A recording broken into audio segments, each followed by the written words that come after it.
Hello my friends, today we're doing something a little bit different. We're replacing the heating element on a GE stove. So you'll see I've already removed the top here. So for removing yours, changing out, the first thing you're going to do is replace these things. You're just going to lift these up and off. They pull right up. Once you do that, you're going to, once you disconnect the power to the stove with the circuit breakers, what you're going to do is you're gonna go under here with a screwdriver and just kind of scrape. You can use any flat tool really, and just go under here and scrape all this junk off.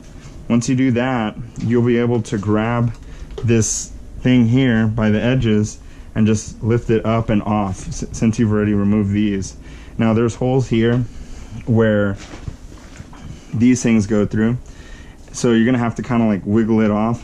But once you get it off, you're going to pull all of this out as an assembly. So this black thing is still going to be attached to this thing here, and what you're going to need to do is remove these things, and these things are going to be found along the edge here. So you're going to find one here, here, here, here. So there's 4 in the front, 2 on the side on this particular model, and then once you remove those, you're going to have another 2 on that side, and then another 5 back there for this GE one. So once you do that, you'll be able to lift this black thing up and off of this box unit. So once you're in here, all you're going to have to do is disconnect this one. You just pull it right off. You pull this one right off. You just wiggle it off. Then you remove this one right here. So that's the third connection that you have to disconnect, and then the 4th one is right here. So once you pull those off, you know, like so, they just wiggle right off. You connect, well, there's 5. I'm sorry, I lied to you. So there's 2 here, and then 1 here, and then 2 over here. And once you pull those off, they're all the same. You just pull them off, and then you put in the new unit, and then all you have to do is reverse installation. You just put this black thing back on, and then you put these screws back in the place where they were along the sides over here. And those were a T15, and you could get these at the auto parts store, the T15 bit.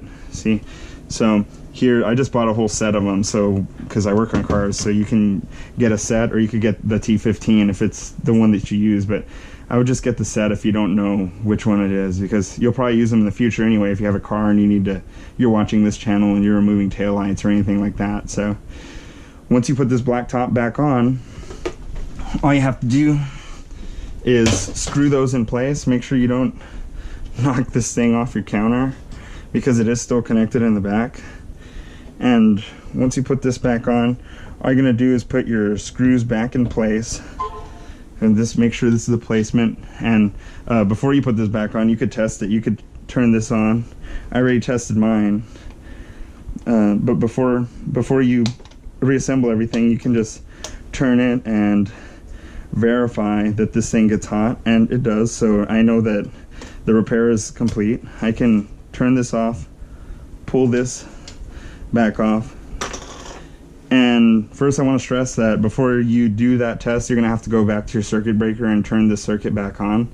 You don't want to do this repair and disconnect these while it's connected to the electricity, because it could kill the hell out of you, and you don't want that. So go test it, and then go back outside, turn off the electricity. And once you turn off the electricity, like I just did right now, but you didn't see me because I edited the video, you can put this back on, and it's going to take a little bit of finicking, but just be patient. You're going to have to, I think the back went on first and then it falls forward. I think that's how it is, but you can look through here and kind of see if it's going on right. There you go. So line them up and push it down, and once you push it down into place real gently, make sure all the sides are down. So it might not push down all the way, but now it is. You could push down and put the screw in place, and it'll hold it in place. And you can just grab this whole thing and lower it back into the spot where this goes, and you can put caulking here or whatever you want to seal it up if you want.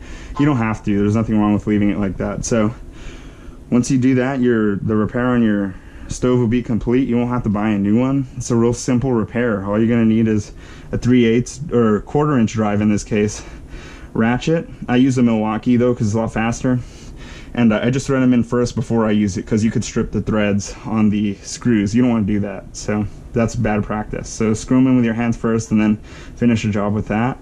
Come over here, put these back on, and then you can turn your stove on and you can cook whatever it is that you cook. So thank you for watching.